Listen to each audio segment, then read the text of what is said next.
Hi hello ನಮಸ್ಕಾರ. ಲಾ tips ಕಾರ್ಯಕ್ರಮಕ್ಕೆ ಸ್ವಾಗತ. ನಾನು ರಕ್ಷಿತಾ ಸಿಂಗ್. ನೀವು ನೋಡ್ತಾ ಇದ್ದೀರಾ ಪ್ರಜಾಧ್ವನಿ ಟಿವಿ. ಈ ಸಂಚಿಕೆಯಲ್ಲಿ ನಾನು ಕೋರ್ಟ್‌ಗೆ ನಾವು ಕಾಲ್ ರೆಕಾರ್ಡಿಂಗ್ಸ್ ಅಥವಾ ವಿಡಿಯೋ ರೆಕಾರ್ಡಿಂಗ್ಸ್‌ನ ಸಬ್ಮಿಟ್ ಮಾಡಬಹುದು ಅಂದ್ರೆ ಹೇಗೆ ಮಾಡೋದು ಅಂತ ನಾವು ತಿಳ್ಕೊಳ್ಳೋಣ. ಎಸ್, ಕೋರ್ಟ್‌ಗೆ ನಾವು ವಿಡಿಯೋ ರೆಕಾರ್ಡಿಂಗ್ಸ್ ಮತ್ತೆ ಕಾಲ್ ರೆಕಾರ್ಡಿಂಗ್ಸ್‌ನ ಎವಿಡೆನ್ಸ್ ತರ ನಾವು ಸಬ್ಮಿಟ್ ಮಾಡಬಹುದು. ಆದ್ರೆ ಇದಕ್ಕೂ ಕೂಡ ಕೆಲವು ಕಂಡೀಷನ್ಸ್ ಇದೆ ಅಂಡ್ ಕೆಲವು ರೂಲ್ಸ್ ಇದೆ. ಆ ಕಂಡೀಷನ್ ಅಂಡ್ ರೂಲ್ಸ್ ಏನಂದ್ರೆ, ನಾವೇನಾದ್ರೂ ಇವಾಗ ಕಾಲ್ ರೆಕಾರ್ಡಿಂಗ್ಸ್ ಅಥವಾ ವಿಡಿಯೋ ರೆಕಾರ್ಡಿಂಗ್ಸ್‌ನ ಸಬ್ಮಿಟ್ ಮಾಡ್ತಾ ಇದ್ರೆ, ನಾವ್ ಏನ್ ಅಲಿಗೇಷನ್ಸ್ ಮಾಡಿದೀವಿ ಅಥವಾ ನಾವ್ ಏನ್ ಫ್ಯಾಕ್ಟ್ಸ್‌ನ ನಾವು ಕೊಟ್ಟಿದೀವಿ ಕೋರ್ಟ್‌ಗೆ, ಅದನ್ನ ಪ್ರೂವ್ ಮಾಡಕ್ಕೆ ಮಾತ್ರ ನಾವು ಆ ಎವಿಡೆನ್ಸ್ ಅಂತ ಹಾಕ್ಕೊಳ್ಬಹುದು. ಆದ್ರೆ ಬೇರೆ ಪಾರ್ಟಿಗೆ ತೊಂದರೆ ಮಾಡಕ್ಕೆ ಅಥವಾ ಅವ್ರಿಗೆ ಬ್ಲ್ಯಾಕ್ ಮೇಲ್ ಮಾಡಕ್ಕೆ ನಾವು ಆ ವಿಡಿಯೋ ಅಥವಾ ಆ ಕಾಲ್ ರೆಕಾರ್ಡಿಂಗ್‌ನ ಹಾಕಕ್ಕೆ ಆಗಲ್ಲ. ಬರೀ ಕೋರ್ಟಲ್ಲಿ ನಮ್ ಪಾಯಿಂಟ್ ಅಥವಾ ನಮ್ ಫ್ಯಾಕ್ಟ್ ಏನಿದೆ ಅಥವಾ ನಾವೇನ್ ಡಿಫೆನ್ಸ್‌ನ ತಗೊಂತಾ ಇದೀವಿ ಅದನ್ನ ಪ್ರೂವ್ ಮಾಡಕ್ಕೆ ಮಾತ್ರ ನಾವು ಈ ವಿಡಿಯೋ ರೆಕಾರ್ಡಿಂಗ್ಸ್ ಅಥವಾ ಕಾಲ್ ರೆಕಾರ್ಡಿಂಗ್ ಆಸ್ ಎವಿಡೆನ್ಸ್ ನಾವು ಕೋರ್ಟಲ್ಲಿ ಸಬ್ಮಿಟ್ ಮಾಡಬಹುದು.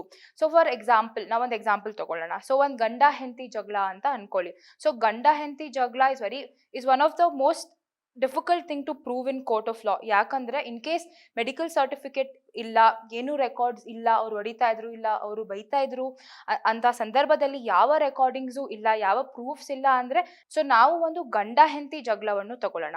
ಸೊ ಇವಾಗ ಗಂಡ ಹೆಂಡತಿ ಜಗಳ ಮಾಡ್ತಾ ಇದ್ರೆ ಅದು 4 ಗೋಡೆಯಲ್ಲಿ ನಡೀತಾ ಇರುತ್ತೆ. ಸೊ ಕೋರ್ಟ್ ಏನ್ ಕೇಳುತ್ತೆ? ಕೋರ್ಟು ಪ್ರೂಫ್ ಕೇಳುತ್ತೆ. ಕೋರ್ಟು ಭಾವನೆ ಕೇಳಲ್ಲ.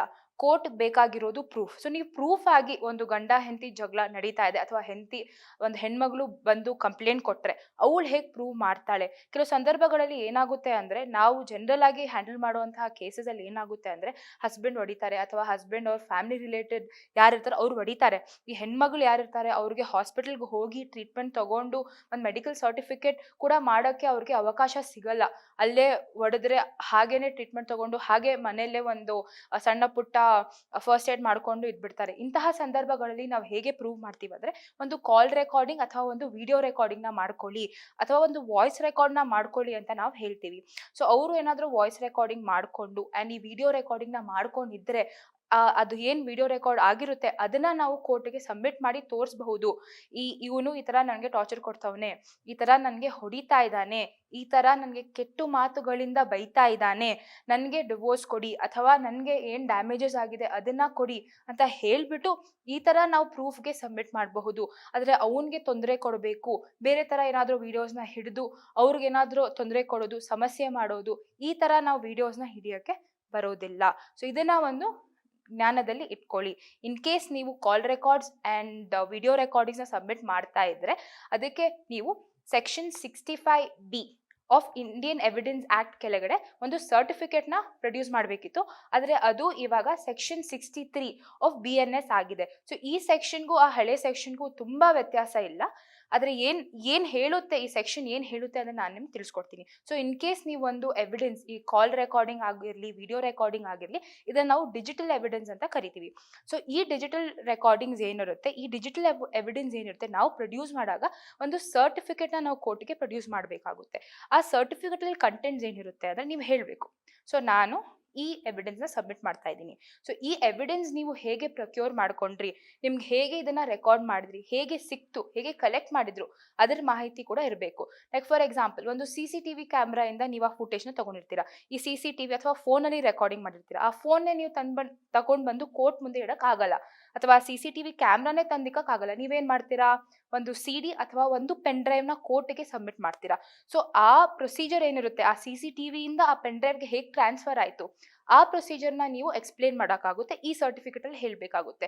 ಸೊ ಒಂದು ಕಂಪ್ಯೂಟರ್‌ನ ಯೂಸ್ ಮಾಡ್ಕೊಂಡಿರ್ತೀರಾ. ಸೊ CCTV ಏನಿರುತ್ತೆ ಅದನ್ನ ನೀವು ಕಂಪ್ಯೂಟರ್‌ಗೆ ಟ್ರಾನ್ಸ್‌ಫರ್ ಮಾಡ್ಕೊಂಡು ಆ ಡೇಟಾನ ನೀವು CDಗೋ ಅಥವಾ ಒಂದು ಪೆನ್ ಡ್ರೈವ್‌ಗೋ ನೀವು ಹಾಕೊಂಡಿರ್ತೀರಾ. ಅದನ್ನ ನೀವು ಮೆನ್ಷನ್ ಮಾಡಬೇಕು.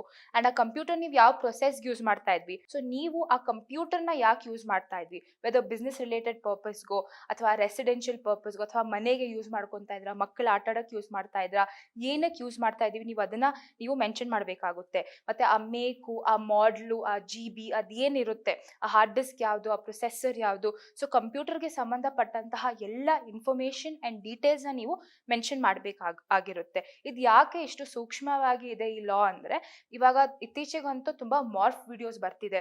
ಯಾರ್ದೋ ಬಾಡಿ ತಗೊಂಡು, ಯಾರ್ದೋ ಫೇಸ್ ಹಾಕೊಂಡು ಒಂದು AI ಜನರೇಟೆಡ್ ವಿಡಿಯೋಸ್ನ ಹಾಕೋದೆಲ್ಲ ತುಂಬ ನಡೀತಾ ಇದೆ. ಇದನ್ನೆಲ್ಲ ಸ್ಟಾಪ್ ಮಾಡೋಕ್ಕೆ ಒಂದು ಜೆನ್ಯುನಿಟಿ, ಒಂದು ಅಥೆಂಟಿಸಿಟಿ ತರಬೇಕು ವಿಡಿಯೋಸ್ಗೆ ಅಂತ ಹೇಳಿಬಿಟ್ಟು ನಾವು ಈ ಸರ್ಟಿಫಿಕೇಟ್ನ ಪ್ರೊಡ್ಯೂಸ್ ಮಾಡಿ ಕಾಲ್ ರೆಕಾರ್ಡಿಂಗ್ ಆದರೂ ಆಗಿರಲಿ, ವಿಡಿಯೋ ರೆಕಾರ್ಡಿಂಗ್ಸ್ ಆದರೂ ಆಗಿರಲಿ ನಾವು ಸಬ್ಮಿಟ್ ಮಾಡಬೇಕು ಅಂತ ಹೇಳ್ತಾ ನಾನು ಈ ಸಂಚಿಕೆನ ಮುಗಿಸ್ತಾ ಇದ್ದೀನಿ. ಇದಾಗಿತ್ತು ಇವತ್ತಿನ ಲಾ ಟಿಪ್ಸ್. ನಾಳೆ ಮತ್ತೆ ಸಿಗೋಣ. ನಮಸ್ಕಾರ.